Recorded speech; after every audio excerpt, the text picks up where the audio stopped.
Mishpachah, peace and blessings unto you. This is the day that Yah has made. We rejoice in it. We are glad in it. And yes, yes, yes, we are happy to be here.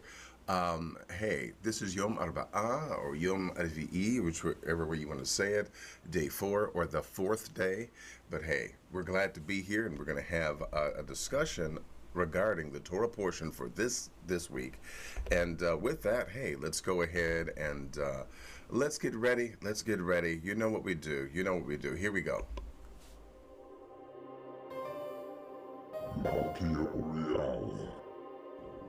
See, I have this day set thee over the nations and over the kingdoms, to root out and to pull down, to destroy and to throw down, to build and to plant.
Yes, peace and blessings to each and every one of you. We're glad that we are here. Yes, we are going to be in Deuteronomy 31. Now, there's some interesting things in Deuteronomy 31. We're going to get there, but you know what we do. We are Hebrews that don't mind praying, and as well, we don't mind magnifying the Most High.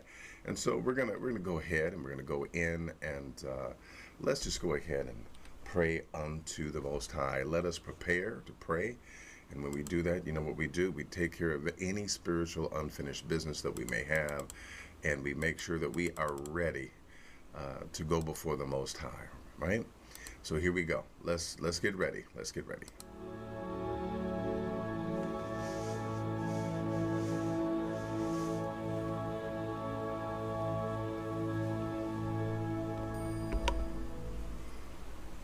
All right, we've forgiven everyone. We've dealt with our own unfinished business, and we've also forgiven ourselves for any foolishness that we may have done. And so, hey, now we are ready to go before the Most High. Oh, Most High, we honor you, we bless you, we praise you, we glorify you. We say that there is no other Elohim but you. We say that you are the only Elohim. You are the creator. You are El Elyon. And you have made us and not we ourselves. You are the beginning of our lives, and you are the sustenance of our lives. And we come before you with thanksgiving and with praise. We would ask that you would help us as we open up the doors of our heart and our mind and our eyes and our ears, that we may hear your word unto us, that we may draw wisdom and nuggets, timeless truths from this word that we celebrate as being your word. We thank you and we honor you in this. Likalanu, forgive us, kihet, for sin. Gam, also. Rachum lanu ya'o, rachum alaynu ya'o. Have mercy upon us, for we need your mercy. We are not perfect. We make mistakes, but we're thankful that you are with us every day, and you are here to help us walk this journey. In your name, Yah, and in your name alone. Aman wa aman. All right, peace and blessings to each and every one of you. Each and every one of you, we're glad to be here. Let me just give some quick shouts out. I received word that there was going to be some watching but not hopping in the chat room. I want to give a shout out to my day one, my brother from another mother, none other than Bergen Paris, as well as my brother George Evans. I'm thankful that you are here, and we know that others are coming. We're not going to wait. We're just simply going to hop right in, because this is, man, you know, I love the 31st chapter of Deuteronomy. Why did not? First of all, I got to tell you, Deuteronomy is one of my favorite books of the Torah, simply because of the first-person narratives that we find in the book of Deuteronomy.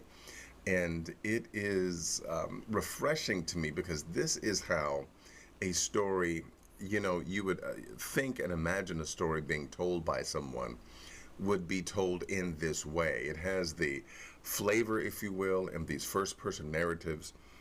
It has the flavor of a memoir, because Moshe says, you know, this is what I did, and this is what the Most High said to me, as well as this is what you did, and when I did this, you did that. And I love it because of that first-person narrative and that dialogue that it presents. It's written in prose.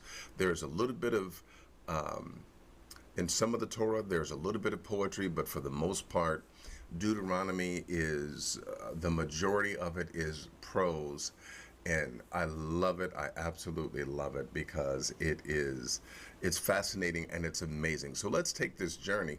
Let's go ahead and let's grab your Tanakh. I want you to come on with me, and we're going to Deuteronomy 31, and we're going to begin at verse 1.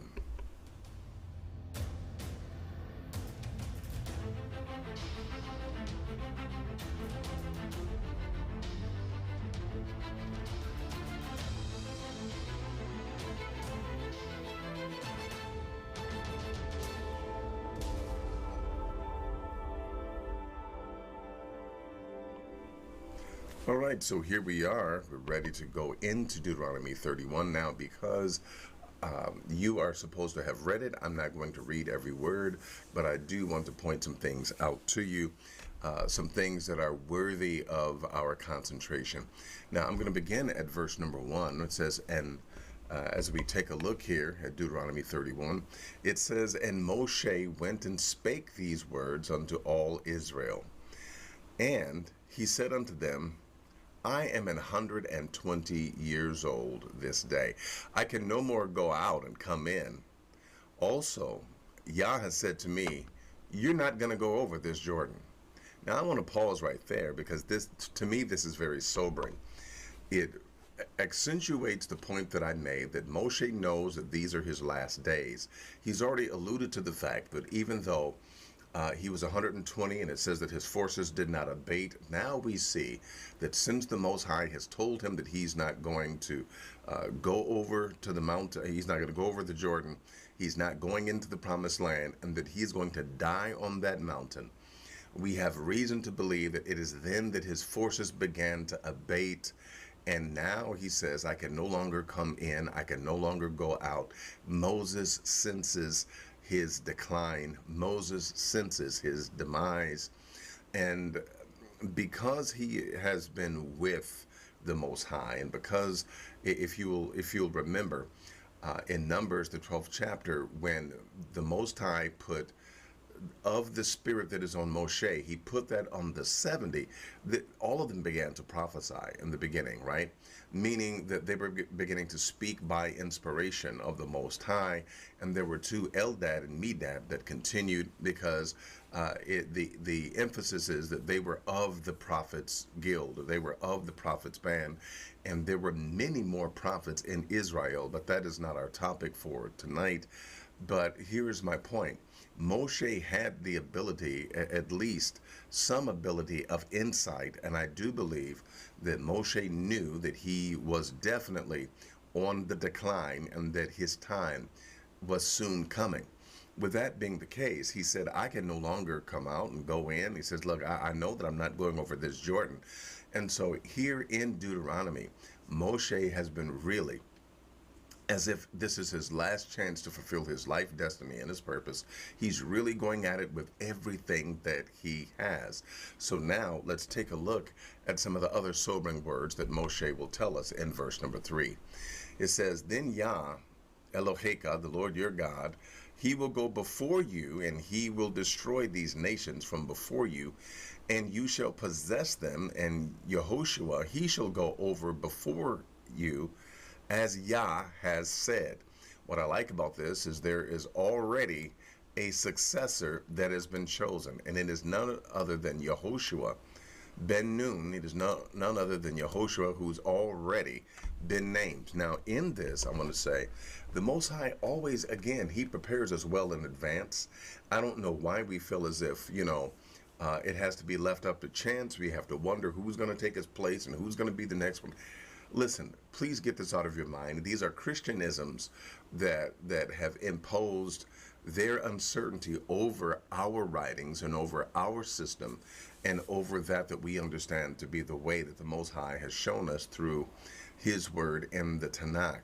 Here, Yehoshua is already named. There is no need to wonder who the successor is going to be. And as well, I put before you that the Most High has also told us who his Mashiach is also going to be. Who says that it has to be a mystery? Who says that it has to be a wonder? Who says that it has to be that way?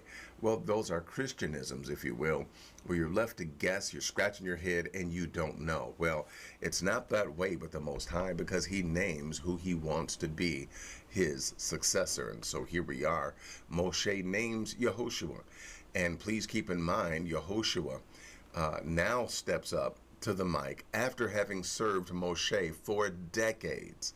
This kind of dedication, I'm telling you, this kind of dedication, I don't know if we really see that in Israel today, where you will have someone following someone and ministering and serving for decades upon decades without getting, nervous and antsy and impatient. And when is it going to be my time to rule? I want to be the leader. No, listen, to have a spirit of just to serve and to be of help, to minister unto, and to be happy to be a part of the winning team. I don't know if we have that spirit yet in Israel. I pray that we do. I hope that we do.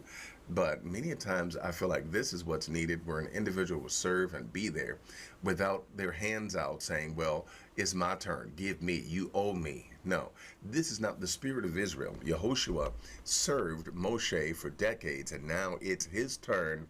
It's his turn to step up to bat.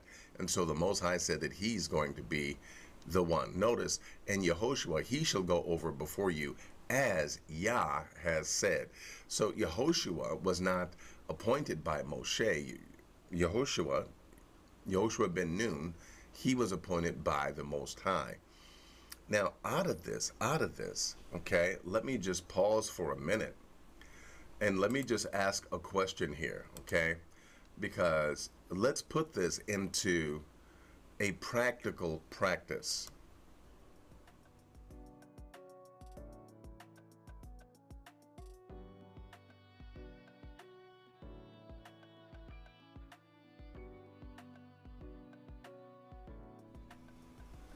Okay, so what is the practical practice for this? It's developing a heart and a mind to serve and to do the will of the Most High without expecting a handout, without expecting notoriety, without expecting to get discovered, without expecting to have your own someday.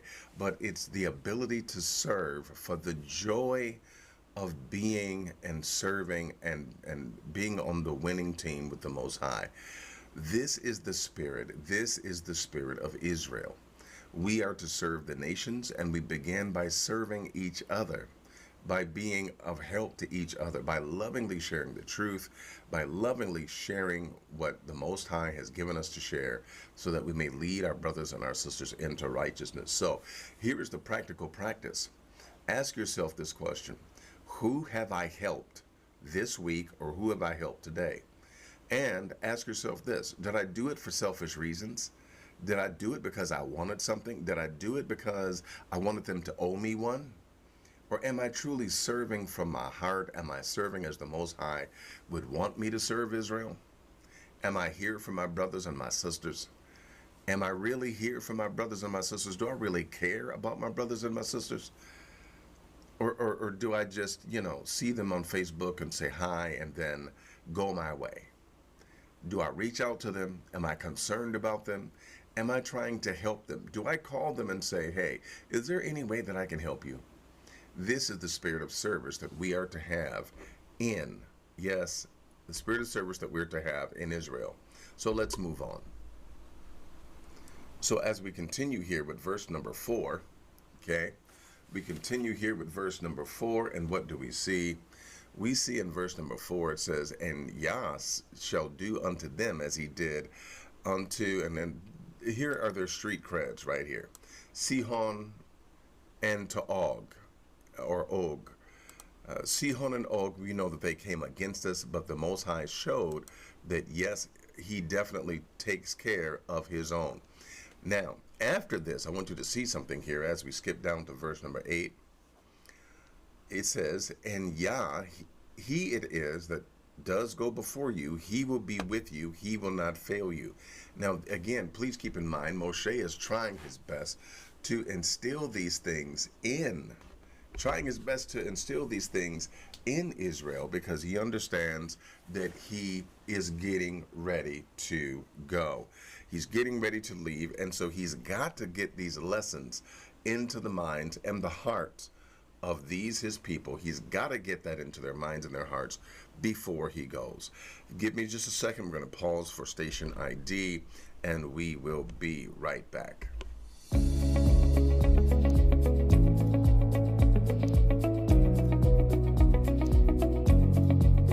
Hi, I'm Melchior Uriel, and I'm so delighted to meet you. I'm glad that you stopped by. I'm glad that you're curious, and I'm glad that you clicked on the video.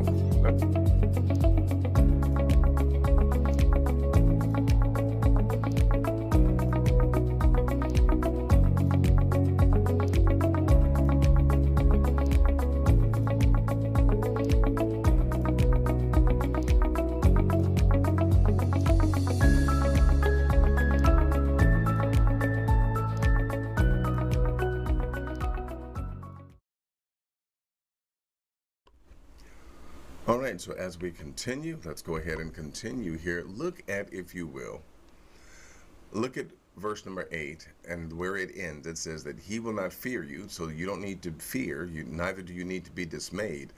And look at verse number 9. If you want proof that Moshe, if you want to find out where it's written that Moshe wrote the Torah, here it is. This is Deuteronomy 31 and 9. And Moshe wrote this law and delivered it unto the priests, the sons of Levi, which bear the ark of the covenant of Yah, and unto all the elders of Israel. Now, this verse is proof on two different measures. Well, let me name the first. First of all, it testifies to Moshe having written the Torah. Some would say, well, no, that's circular. You can't say that he wrote it just because it's written that he wrote it. That's kind of circular reasoning.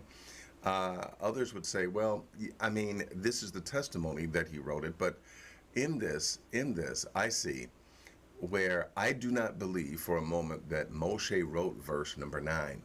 One, it would be an illism, what's called an illism, ILLEISM.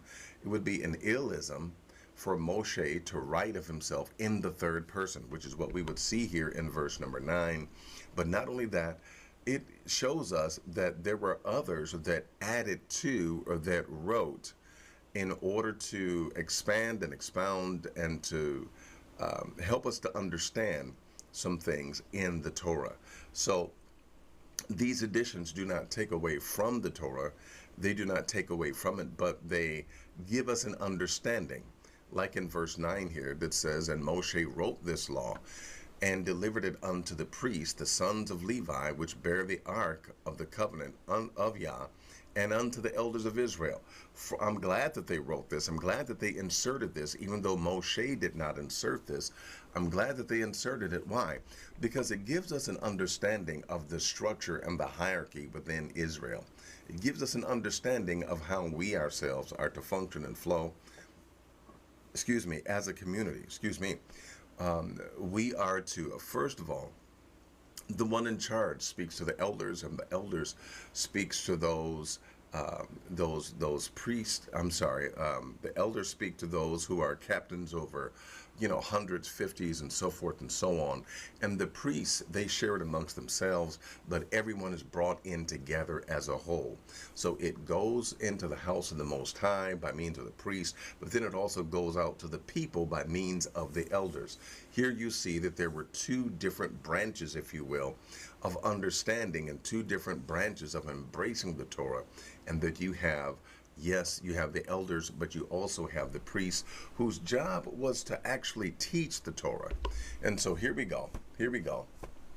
As we take a look, we see here that Moshe, with this insertion, says that he, of course, wrote, and he gave it unto the elders and also the priests. Now, in that, I would say also, too, this is suggestive of a writing tradition within Israel, okay? Because notice what it says. It says that he wrote.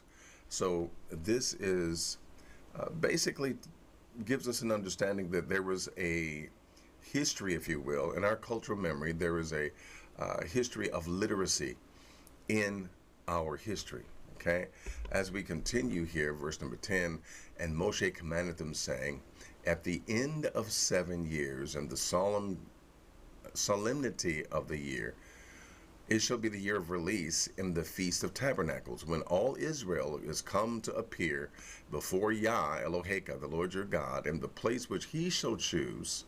Okay, let me get those words away from my head. And he says, place which he shall choose, thou shalt read this law before all Israel in their hearing.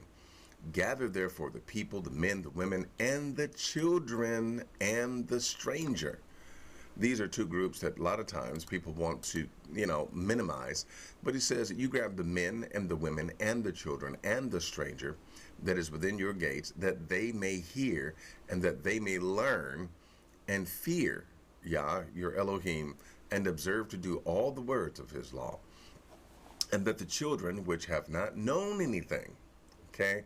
The Most High knows the ignorance of the children, but notice what it reads, that their children which have not known anything may hear and learn to fear Yah, your Elohim, as long as ye live in the land. Now, please, you have to understand that all of these things are to preserve us and to give us longevity and protection in the land. But please keep in mind, because I know that there are some people that say, see, we're not supposed to we don't even have to do the law until we get into the land. Well, please understand, Moshe taught them before they got into the land, because remember what we said concerning Deuteronomy chapter 4, that it is the doing of the law, even before you're in the promised land, that preserves you and gives you to live a life of protection, a life of prosperity, so that you can go into the land and then possess the land. You can't decide that you're going to be obedient once you get into the land. It's kind of like a young lady that way back in the day when I dated, she said, when I get married, man, then I'm really going to do right. I'm really going to. And it's like, no, you don't wait until you get married to do the right thing. You do the right thing so that you can get married, right? So it's that way that we understand that the Most High, because he prepares us in advance, he wants us to practice this in advance. So you do need to keep the laws, statutes, and the commandments. Now, there are some stipulations that say that once you get into the land, you are to bring your sacrifice to the temple. And that goes for Passover, that goes for, a number of the other feasts. So, yeah, there's things that we cannot do because we don't have a temple. But please, where you are able to, we follow the laws, statutes, and the commandments of the Most High.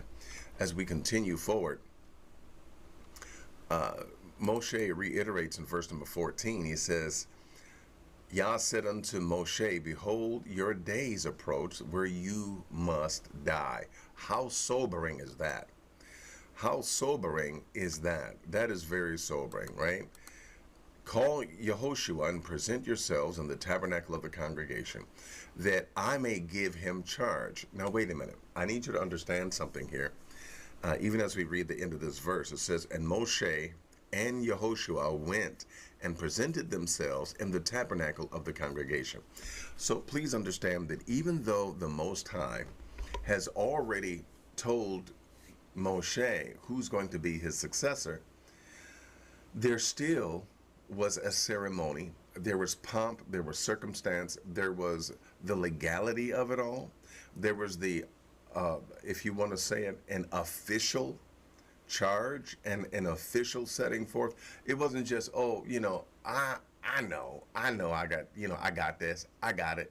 And they high five each other. The next thing you know, Josh was taking his place. No, there was a means and a method of a transference of power.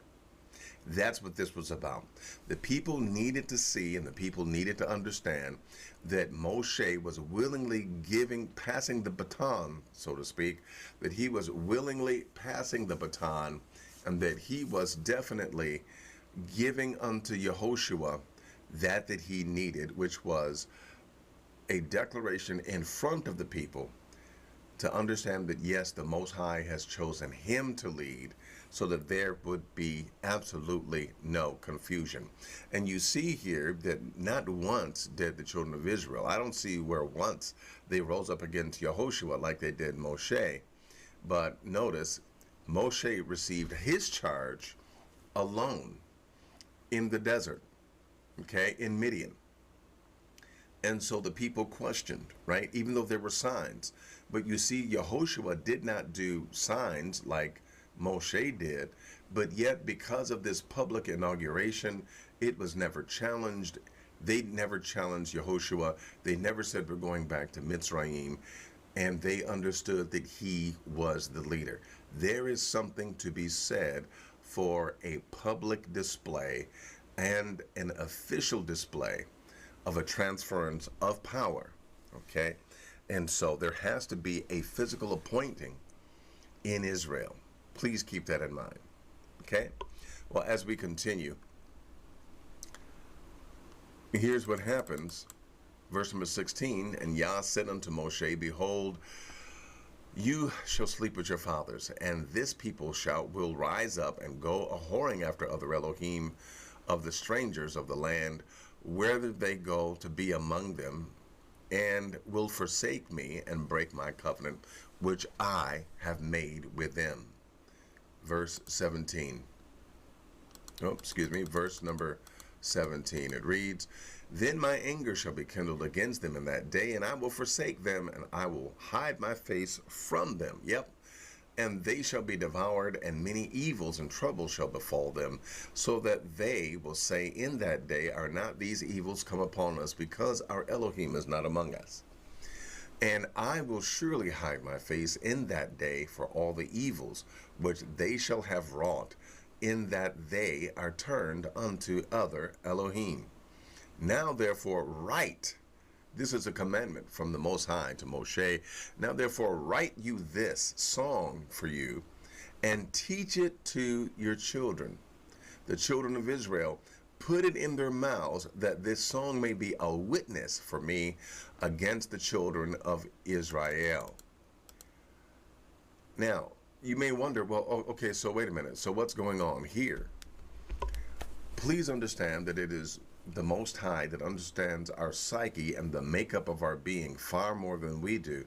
So as a learning and a teaching aid, the Most High said, I want to make sure that this gets embedded in their mind and their heart. So guess what? They put it in a song. Now, this is way back before psychology would ever introduce such a technique where, man, this is bothering me. I'm sorry. I got to get whatever this is on. There we go. I'm sorry. That little speck was bothering me. So back before science would tell you that you have to have a certain atmosphere in order to learn, back before they understood that music helps to learn, back before they understood that if you put things to song, it also helps you to learn, here the Most High instructs, gives us a psychological hack, if you will, and allows us to hear what he wants to share with us in song. So here it is. So he told him, hey, I want you to put this in a song, and I want them to hear this in a song, And notice what he says, put it in their mouths that the song may be a witness for me against the children of Israel. So once again, the Most High, who prepares us well in advance, is letting them know, hey, I'm giving you this song so that you know. You don't have to ask, you don't have to wonder, you don't have to question. When all these things come to pass, you don't have to wonder. When you go astray, and then of course, I withdraw myself and you become, toe up from the floor up because of your sins, don't question, don't wonder. I'm telling you right now, there's no need for you to wonder. You don't have to scratch your head and say, oh man, what's wrong with us? It is the sins that you have committed that have separated us from the goodwill of the Most High. And it is that has been our issue, that has been our problem, all throughout our relationship and trying to walk out this covenant with the Most High. So he says, look, please keep in mind, listen, I want to drill this home. I really want you to understand this. The Most High will always prepare us in advance. Him giving them this song is evidence, again, that he's preparing them in advance. I'm putting this song has the answers. You don't have to worry about it. If you're wondering why you guys are going to go through this, I'm giving it to you in a song. And also within the song, however unspoken, is the answer, the solution.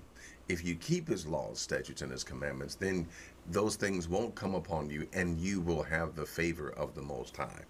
So as we continue, it says, for when I shall have brought them into the land that I swear unto their fathers, that flows with milk and honey, and they shall have eaten and filled themselves and waxed fat, right? You blessed and fat, now you got an issue. Now you want to serve other Elohim because you're like, well, we don't need him anymore, right? We don't need the Most High anymore. Well, let's take a look here. Notice what it reads. He says, and it shall come to pass that when many evils, okay, not a few, but he said that when many evils, okay, verse number 21, he said that when many evils come upon you, right, this song shall testify, right? And so Moses therefore wrote this song the same day. Now, please, this is this is amazing to me, because if you realize this is the same person who said, I can't even talk, let alone sing. So Moses wrote this the same day and taught it to the children of Israel.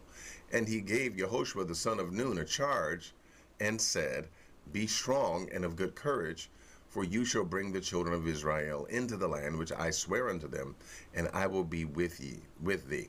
And it came to pass that when Moshe had made an end of the writings of the words of this law, see that? He made an end of it in a book, or actually in a scroll, right? Those things that we would call books today were actually called codices in the first century, right? And it came to pass that when Moshe had made an end of the writing of these words of the law in a book until they were finished, that Moshe commanded the Levites which bear the ark of the covenant of Yah, saying, take this book of the law and put it in the side of the ark of the covenant of Yah, your Elohim, that it may be there for a witness against thee. Verse number 27, for I know your rebellion and your stiff neck. Behold, while I am yet alive with you this day, you have been rebellious against Yah, and how much more after my death. Moshe knew what was going to happen. Gather unto me all the elders of your tribes and your officers, that I may speak these words in their ears, and call heaven and earth to record against them. Verse 29, for I know that after my death you will utterly corrupt yourselves and turn aside from my way, which I have commanded you, and evil will befall you. Okay? It says evil will befall you in the latter days, because you will do evil in the sight of Yah, to provoke him to anger through the work of your hands. Verse number 30, and Moshe spake in the ears of all the congregation of Israel the words of this song until they were ended.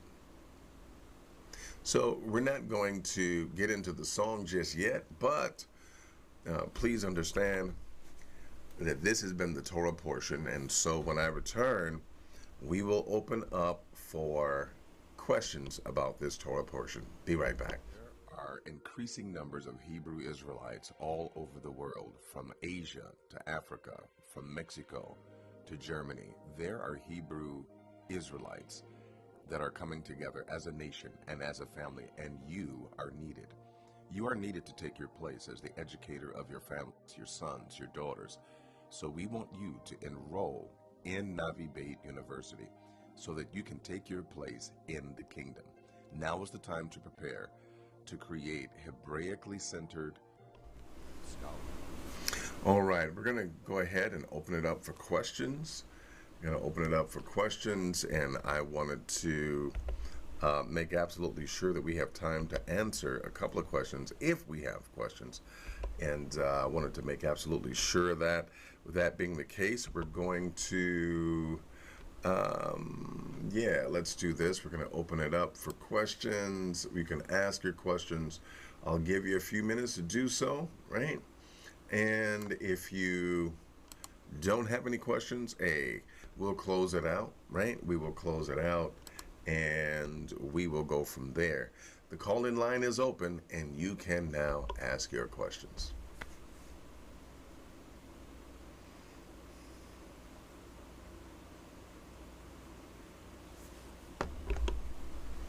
All right.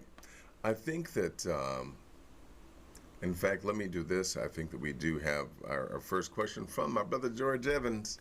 My brother George Evans says, do you think that Yehoshua, might have wrote some things in Deuteronomy? Well, actually, yes. By means of tradition, it is said that it was Yehoshua who actually wrote the end of Exodus as well as the end of Deuteronomy, and interjected some of the things along the way. It is said that he was the one that was not just the successor of Moshe as far as receiving word from the Most High and then telling the people what to do, but also he was the one that also received the baton, if you will, when it came to the Torah itself. And I suspect that this began a tradition whereby the kings of Israel began to redact and began to edit the Torah as well, which is why you see in Proverbs 25 where Hezekiah actually added to and compiled together and wrote some things and put them in the Tanakh as well. The kings of Israel also were to copy. They were to copy the Tanakh so that they would know the law. So the kings were, if you will, they were instructed to be a part of the scribal. Even though it was subjective and personal, they wrote a copy of the law for themselves so that they would learn and so that they would know. But it does bring about a kind of a tradition, if you will, where those in rulership, those who are leading, then have their hands, if you will, on the Tanakh itself. Okay. I think that as time went on, I think that there were more individuals that began to redact and edit. But we see here where Moshe passed the baton. He passed the baton to Yehoshua ben Nun, Joshua the son of Nun. And so here we are with Joshua actually, according to tradition, actually having filled in some things and wrote some things. Like, for instance, it's written that, and Moshe, and we're going to see that, and Moshe died on the mountain, right? Well, there's no way that Moshe could have written that if he's dead, right? Dead men don't write. So we know for a fact that there were others that assisted Moshe, and that Moshe cannot be said to have written every word of the Tanakh. Again, this is by means of tradition that they say that Moshe wrote it, and so we were not there, right? But we do see in the word here where it says that Moshe wrote it, and so we stand upon that by means of testimony of the scripture. Peace and blessings to my brother Gilbert St. Jean. Peace and blessings to you, my brother. Glad that you are here. All right. Is there another question about the Torah portion before we hang it up and bid you adieu. Is there any other question that we would have? Okay. Is there any other question? Okay.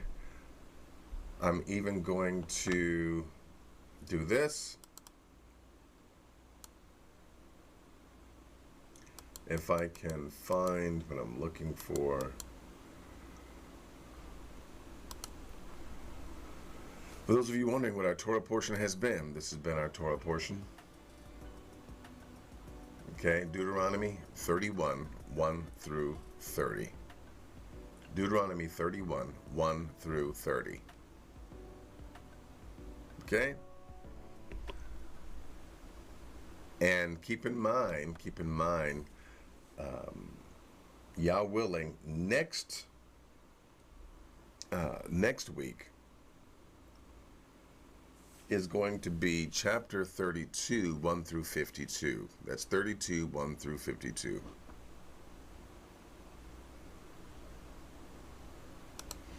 Okay, and so we do have a question. Okay? The question comes from my brother George Evans, and this actually is a good question. My brother George Evans asked, didn't Yah say don't add to it? Okay? Didn't he say don't add to it? So then how could they add other things to the writings of Moshe if the Most High said do not add to it? Now, there was an ancient tradition, and by the way, this is known even through what was found in Qumran in the Dead Sea Scrolls, that there were expansions, if you will. There were other versions of stories that were actually told about the patriarchs. In other words, you had other books that told the same story different ways.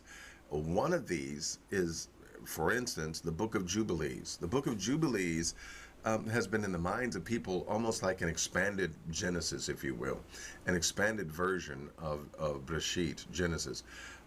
It does mention a number of things that is in the book of Genesis, but then it provides a different color, if you will, to the whole Genesis narrative and to the patriarchs and to the things that we find there. It even expands and expounds on certain things. So here is an understanding based upon what we see was a matter of practice to the ancient Israelites as well as to those in Qumran. It's like you could repeat the story, right? And if you repeated it, and if you relayed the principles, their understanding was you're not changing it, and so therefore you're just simply retelling that same story, and so therefore it would be quote unquote allowed for there to be a change, if you will, and in addition to it, in the sense of what they thought. What they thought is, well, if you add to this by means of changing the law, then that is not what is accepted. That is not what is tolerated. Which is why when you take a look at the Talmud and the Mishnah, even though they use the plain understanding of the text, it's 8 and then o'clock. they go from there to interpret many things out of the text that is beyond the literal and simple meaning of the text. They color outside the line, they go off the rails, and it's like, you know what? That goes beyond the word of the Most High, even to the point of changing the word of the Most High. So these additions where they do not change, like for instance, when you think about it, even look at the writings of Moshe. There were things that he said over and over and over again, right? Case in point, you have him saying many times, "You shall do the law in the land, so that you may be preserved in the land where the Most High has given you and promised unto your forefathers." Well, he says this a number of different times. He did not say you cannot repeat what I have said, which is what the prophets did. They repeated what they said, did not go against the words of the Most High. And so these things were allowed because they were, if you'll allow me to put it this way, they were reiterations of what Moshe had said. Okay, for instance, in Deuteronomy 24 and 16, basically Moshe said, hey, you got to die for yourself, right? The son is not going to die for the father. Well, then when you get to Ezekiel chapter 18 and verse 20 through 23, yeah, then of course the prophet also says the same thing. And so it is allowed because it is a echo, if you will, of what Moshe has already said. With that being the case, my brother, I hope that that suffices for now. I think we do have another question. Coming from my brother Gilbert. Hope my brother, I hope you're doing good, my brother. Good to see you. My brother Gilbert asked, why are they trying so hard to discredit the Torah, saying it's based on African holistic? Okay, I don't know if there is another word after that. But for me, I don't see it as a discredit to say that the Torah has, you know, African highlights, if you will, or African motifs. Even the storytelling itself, the way that it's told. For instance, the declensions or the additions or the other versions of the Torah, okay, which again we found in Qumran, there were different versions of the same story that was told. And again, the principle was not changed. It was the same truth, but they told the story in a different way. That is an African motif, okay? Look at Aesop's fables. Look at the writings involving Anansi the spider. I mean, these are African stories, right, that relate principles, and they are designed to get the message through. That's why Moshe wrote, well, the Most High told him to write this in a song, because we're trying to get the message through. And the way that the mind works by means of you exciting it, you giving it imagery, you painting pictures in the mind. That way a person is able to grab hold of it. 75% of our brain is geared towards images and processing images. And so we become more engaged when you give us an image, and when you put the truth in image form, aka video, we get more out of it and we become more engaged, okay? And so there's some who can learn by reading a book. There's others who learn better by seeing it visually, okay? Because again, they need to be fully engaged. So I don't see a problem. I don't think that Africa is a bad word. I don't think that, you know, you can discredit it. I mean, everything that happened in the Tanakh happened on African soil, at least from what I can gather, right? It happened on African soil. Just look at the animals. Look at the animals that are mentioned in the scripture. Well, it will point you to the motherland. So with that being the case, I don't see it as a bad thing for there to be African motifs and African, if you will, African overtones within the Torah, even within the Tanakh. I don't have a problem with that whatsoever. I don't see it as a discredit. I see it as being something that is more so true to the true character of the Tanakh. Okay? Let's move forward. Are there any other questions before I go? Are there any other questions before I go?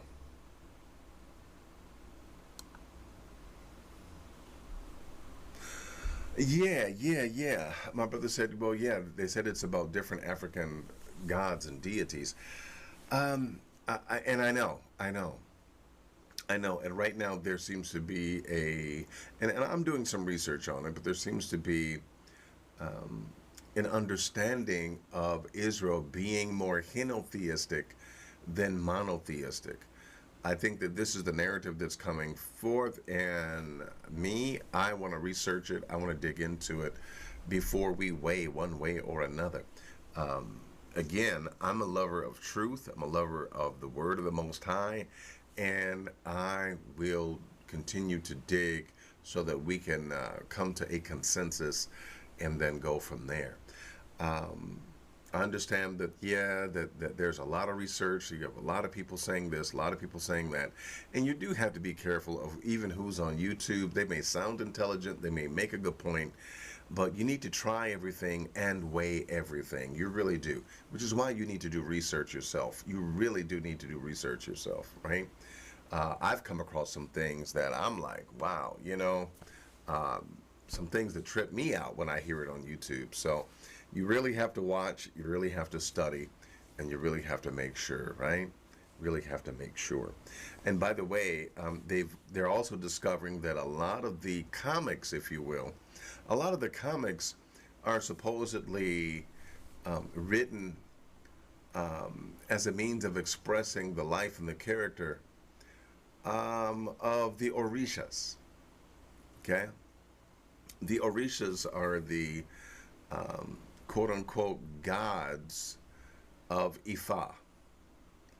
And, um, you know, I just simply want to say, I know that a lot of the comics do come from a mythological background.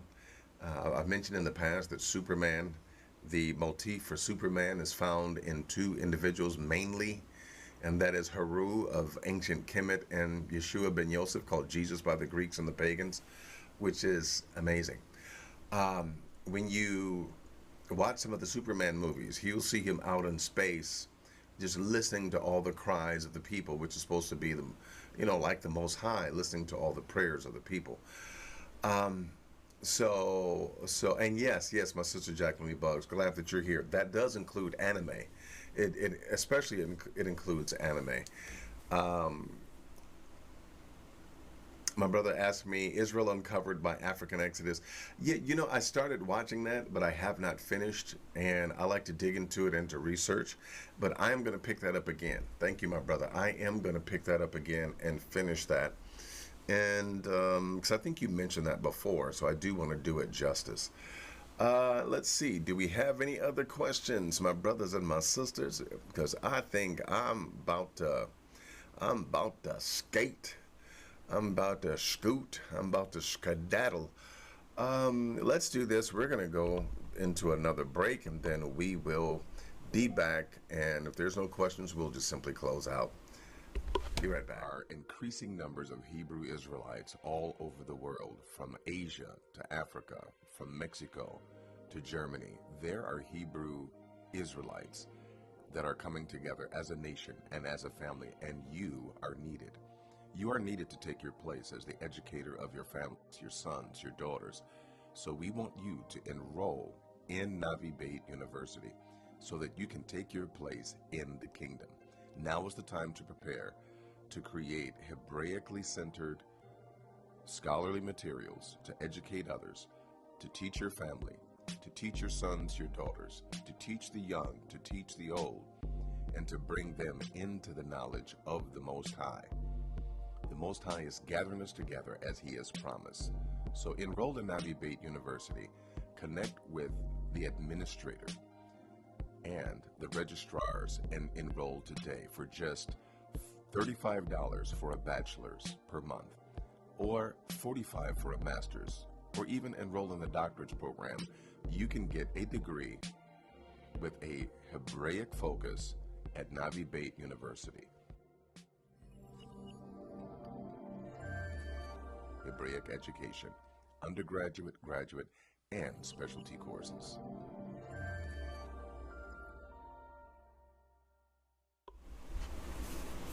All right, my brothers and my sisters, I want to thank you. I want to thank you for your time and for your attention. I want to say that, it is always a pleasure. It's always a pleasure to be with the family. It's always a pleasure to serve the Most High together. And I'm going, peace and blessings to KOI, Oklahoma. Bless you, my brother. I'm glad that you are here. I want to say, listen, please do this for me. If you are listening to me, whether you're in the chat room or not, if you are listening to me and you have not subscribed, I'm asking you now to subscribe. We're really trying to break the 500 mark, and you can help us to do that if what we have been sharing with you has been of help to you, if it's giving you life, if it's giving you encouragement and strength. Please, by all means, subscribe if you have not, and also hit the like button. Your interaction helps us to become more fluid and to be presented to others. And so I'm asking you to please, please, please do subscribe, do hit the like button. And even for those of you that would not be here live with me, but will see this, again, if this is a blessing to you, please. It costs nothing. There are no calories at all involved in this. Just hit the like button and hit the subscribe.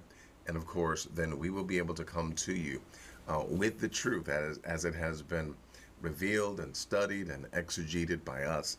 We would like for you to be a part of what we're doing. The university website is going to be under maintenance, okay? And thank you for KOI Oklahoma. It says, I'm subscribed and I just hit the like button. I love that. Thank you very much. Keep up the good work. That's right. So with that being the case, the university website is going to be down for some maintenance. Again, we are revamping everything, and so I need you to be patient with me on that as well. We are continuing the march. Well, hey, also, my brothers and my sisters, I want to say that it's been a pleasure. I want to thank you once again for giving me the two precious gifts that mean so much to me, and it's your time and your attention. I thank you so much for what you've done. I ask that if you would like, you can definitely email me. And my brother Bergen Paris has put my email address. Yeah, you put that up in the chat. So please, by all means, I do check it at least once or twice a week. I'm trying to check it even more, right? But hey, I may give that job to someone else and help me keep track of things. With that being the case, I want to say, my brothers and my sisters, I want to thank you. I want to thank you. I want to thank you. May the Most High bless you. May He keep you. May He smile upon you. And may He bless you in everything that you do. May you be blessed in the city, blessed in the field. May you be blessed and happy from the inside and out. Remember, Israel is not cursed any longer. Expect to see the hands of the Most High moving in your life every day. And may the Most High bless you, protect you, and keep you in these crazy times. All right, all praise to the Most High. We thank you. Yah willing, we will see you for Shabbat morning coffee. Peace and blessings. Hey, I love you all. Thank you so much.